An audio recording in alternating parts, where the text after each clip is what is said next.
Hello बच्चों, myself Jitendra Yadav. Welcome to the Bright Academy. आज के इस लेक्चर में हम बात करेंगे इलेक्ट्रिक फील्ड की। क्या होता है इलेक्ट्रिक फील्ड, चलिए देखते हैं। आपको पता है कि अगर कोई चार्ज हो तो उसके सराउंडिंग में कोई दूसरा चार्ज लाएंगे तो उस चार्ज को या तो अट्रैक्ट कर सकता है या तो फिर रिपल कर सकता है। डिपेंड करता है उस चार्ज के नेचर पर। अगर सेम चार्ज रहा तो उसको रिपल करेगा और अपोजिट चार्ज रहा तो उसे अट्रैक्ट करेगा।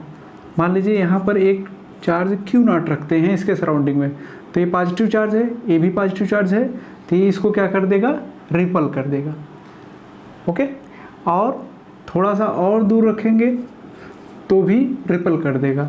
लेकिन एक ऐसा पॉइंट आएगा कि जहाँ पर इस चार्ज की वजह से इस चार्ज पर जो फोर्स ऑफ रिपल्सन है वो लगना बंद हो जाएगा। तो किसी भी चार्ज के सराउंडिंग में कोई भी चार्ज रखेंगे तो हर जगह फोर्स अप्लाई नहीं कर पाएगा। एक ऐसा लिमिट जरूर आएगा, एक ऐसी बाउंड्री जरूर आएगी जहाँ पर इस चार्ज के द्वारा जो फोर्स ऑफ रिपल्सन या अट्रैक्शन लग रहा होता है वो एंड हो जाता है। जहाँ पर फोर्स ऑफ अट्रैक्शन या रिपल्सन लगना बंद हो जाएगा, हम कहेंगे कि ये जो चार्ज है इस चार्ज के फील्ड से बाहर जा चुका है। तो इसका मतलब इलेक्ट्रिक फील्ड क्या होता है, किसी भी चार्ज का electric field of a charge is the space around that charge in which force of attraction or repulsion can be experience by any other charge. मान लीजिए ये कोई चार्ज है और इसका हम जानना चाहते हैं इलेक्ट्रिक फील्ड। तो इस चार्ज के सराउंडिंग में स्पेस 3D कॉन्सेप्ट है, इसके सराउंडिंग में कहीं भी चार्ज रखें, अगर ये फोर्स ऑफ अट्रैक्शन या रिपल्सन इस पर अप्लाई कर पा रहा है तो इसका मतलब ये जो चार्ज है इसके फील्ड के अंदर है। और जिस पॉइंट पर इसके द्वारा इस चार्ज के बाद एक जो कैप है इसको हमने चार्ज माना है, इस कैप के द्वारा इस चार्ज की वजह से इस पर फोर्स लगना बंद हो जाए तो कहेंगे कि ये जो पॉइंट चार्ज है या टेस्ट चार्ज है वो इस चार्ज के फील्ड से बाहर जा चुका है। तो जहाँ तक फोर्स ऑफ अट्रैक्शन या रिपल्सन ये चार्ज अप्लाई कर पाएगा वो इस चार्ज का इलेक्ट्रिक फील्ड कहलाता है। अलग अलग चार्ज का इलेक्ट्रिक फील्ड अलग अलग हो सकता है, वो डिपेंड करता है अमाउंट ऑफ चार्ज पर। यहाँ पर दो टर्म आएंगे, एक सोर्स चार्ज जो इलेक्ट्रिक फील्ड प्रोड्यूस करता है और एक टेस्ट चार्ज जो इलेक्ट्रिक फील्ड को टेस्ट करता है। जो इस चार्ज के फील्ड को टेस्ट करता है उसे टेस्ट चार्ज बोला जाता है। ये रहा इलेक्ट्रिक फील्ड। इसका मतलब समझ गए होंगे कि इलेक्ट्रिक फील्ड किसी भी चार्ज का क्या होता है, उसके सराउंडिंग का स्पेस होता है जहाँ तक वो फोर्स ऑफ अट्रैक्शन या रिपल्सन अप्लाई कर पाता है किसी दूसरे चार्ज पर। इलेक्ट्रिक फील्ड इंटेंसिटी क्या होती है उसको समझते हैं। इलेक्ट्रिक फील्ड इंटेंसिटी हमेशा याद रखिएगा किसी पॉइंट पर निकाला जाता है। और वो कैसे निकाला जाता है, अभी हमने बात की थी कि कोई अगर सोर्स चार्ज रखा हो उसके सराउंडिंग में मान लीजिए Q0 चार्ज रखते हैं और इस चार्ज की वजह से, सोर्स चार्ज की वजह से मान लीजिए इस पर फोर्स लगता है वेक्टर F। तो Q0 चार्ज पर कितना फोर्स लगता है, वेक्टर F। तो अगर हम कहें कि यूनिट चार्ज पर कितना फोर्स लगेगा, vector F by Q0, unitary method. जैसे आप लोग बचपन में निकाला करते थे कि 10 अमरूद का दाम 50 रुपये, तो एक अमरूद का दाम 50/10 कर देंगे, मतलब 5 रुपये। उसी तरीके से Q0 चार्ज पर फोर्स लग रहा है वेक्टर F, तो यूनिट चार्ज पर कितना फोर्स लगेगा, वेक्टर F बाई Q0। तो किसी भी इलेक्ट्रिक फील्ड में कोई भी चार्ज रखने पर फोर्स ऑफ अट्रैक्शन या रिपल्सन लगेगा, लेकिन यूनिट चार्ज को रखने पर कितना फोर्स लगेगा वो उस पॉइंट पर इलेक्ट्रिक फील्ड इंटेंसिटी को रिप्रेजेंट करता है। तो कोई भी चार्ज फील्ड में रखेंगे और उस पर कितना फोर्स लगा ये पता चल जाएगा, उससे डिवाइड कर देंगे तो हमें उस पॉइंट पर क्या मिल जाएगा, electric field intensity. Electric field intensity definition देखिए, electric field intensity at any point is defined as the force experience by unit positive charge. Okay, तो मान लीजिए ये सोर्स चार्ज है, यहाँ पर हम चार्ज रख दिए Q0 और ए फोर्स एक्सपीरियंस किया F। तो यूनिट चार्ज कितना फोर्स एक्सपीरियंस करेगा, वेक्टर F बाई Q0 हो जाएगा।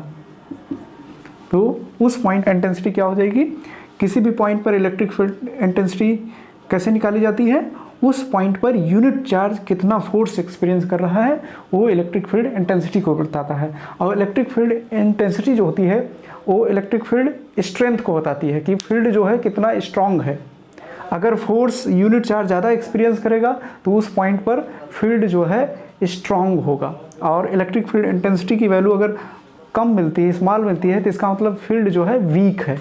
इलेक्ट्रिक फील्ड इंटेंसिटी एक पैरामीटर है जो बताता है कि फील्ड स्ट्रांग है कि वीक है। और अलग अलग पॉइंट पर इलेक्ट्रिक फील्ड इंटेंसिटी की वैल्यू अलग अलग हो सकती है। चार्ज के पास रहेंगे तो फील्ड इंटेंसिटी ज़्यादा होगी, क्यों? क्योंकि चार्ज के पास आने पर फोर्स ऑफ अट्रैक्शन या रिपल्सन बढ़ता है according to Coulomb's law. Electric field intensity एक वेक्टर क्वांटिटी है, इसकी डायरेक्शन होती है। जो फोर्स का डायरेक्शन होगा वही इलेक्ट्रिक फील्ड इंटेंसिटी की डायरेक्शन होगी। इसका डायरेक्शन कैसे फाइंड आउट करते हैं? ये मान लीजिए चार्ज Q है, इसके सराउंडिंग में अगर यूनिट चार्ज रखते हैं टेस्ट चार्ज, तो इस पर जब रिपल्सिव फोर्स लगाएगा तो ये चार्ज मूव करेगा। तो जिस डायरेक्शन में यूनिट पॉजिटिव चार्ज मूव करता है उस डायरेक्शन में ही इलेक्ट्रिक फील्ड इंटेंसिटी की डायरेक्शन होती है। और ये जो टेस्ट चार्ज है उस डायरेक्शन में मूव करेगा जिस डायरेक्शन में फोर्स लगेगा। इसका मतलब फोर्स जिस डायरेक्शन में लगेगा उसी डायरेक्शन में इलेक्ट्रिक फील्ड इंटेंसिटी की डायरेक्शन होगी। इसका unit of force divide by unit of charge. Unit of force क्या होता है? न्यूटन, और यूनिट ऑफ चार्ज कूलम्ब। ये क्या मिल गया? किसी भी पॉइंट पर electric field intensity E equal to vector F by Q not. अभी हमने बात की कि सोर्स चार्ज की वजह से हम इलेक्ट्रिक फील्ड को चेक करते हैं। ये क्या है? पैरामीटर है जो किसी पॉइंट पर इलेक्ट्रिक फील्ड इंटेंसिटी को बताता है कि स्ट्रांग है कि वीक है। तो अगर हम यहाँ पर टेस्ट चार्ज रखेंगे तो इसका इलेक्ट्रिक फील्ड है ही है, और ये जो टेस्ट चार्ज है इसका अपना खुद का भी इलेक्ट्रिक फील्ड होगा, लेकिन हम निकालना चाहते हैं ओनली इसका इलेक्ट्रिक फील्ड। तो इसलिए जो टेस्ट चार्ज लिया जाता है वो एज पॉसिबल, जितना पॉसिबल हो सके उतना स्मॉल लिया जाता है। इसलिए टेस्ट चार्ज का फील्ड इन्वॉल्व ना हो, इसके लिए हम इसमें थोड़ा सा मॉडिफिकेशन करेंगे। वेक्टर एफ लिमिट ले लेते हैं। Limit vector F by Q not, limit Q not tends to 0। ये क्या बताता है कि जो क्यू नॉट है, जो हमने टेस्ट चार्ज लिया है, वो इनफाइनाइटेसिमली वेरी स्मॉल है। ओके, क्योंकि जितना ज़्यादा स्मॉल होगा इसका जो फील्ड होगा उतना ही निग्लिजिबल होगा, स्मॉल होगा, और हमें इसका फील्ड कैलकुलेट करना है तो उतना ज़्यादा एक्यूरेट होगा। और टेस्ट चार्ज ऑलवेज पॉजिटिव लिया जाता है। टेस्ट चार्ज हमेशा पॉजिटिव लिया जाता है। क्यों लिया जाता है? यहाँ पर दो केस है। अगर हम टेस्ट चार्ज नेगेटिव ले लेंगे तो जो इलेक्ट्रिक फील्ड मिलती है वो एक्चुअल इलेक्ट्रिक फील्ड से ज़्यादा मिलती है, और जब पॉजिटिव लेते हैं तो जो इलेक्ट्रिक फील्ड मिलती है वो एक्चुअल इलेक्ट्रिक फील्ड से थोड़ा सा लेस मिलती है। तो हम लोग एक कन्वेंशन बना लिए हैं कि हमेशा पॉजिटिव चार्ज ही टेस्ट चार्ज के रूप में लिया जाता है। यहाँ पर जो रिलेशन है vector E equal to vector F upon Q not, यहाँ से हम टेस्ट चार्ज पर कितना फोर्स लग रहा होगा उसको निकाल सकते हैं। Vector F equal to Q not vector E।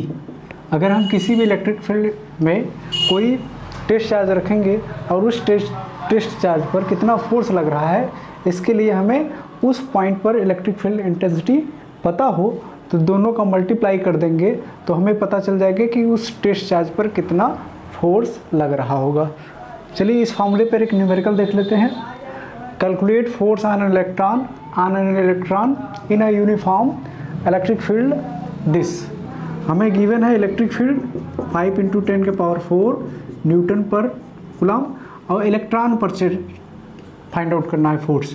तो इलेक्ट्रॉन का चार्ज कितना होता है? 1.6 × 10⁻19 कूलम्ब। यहाँ से F इक्वल टू QE लगा दीजिए।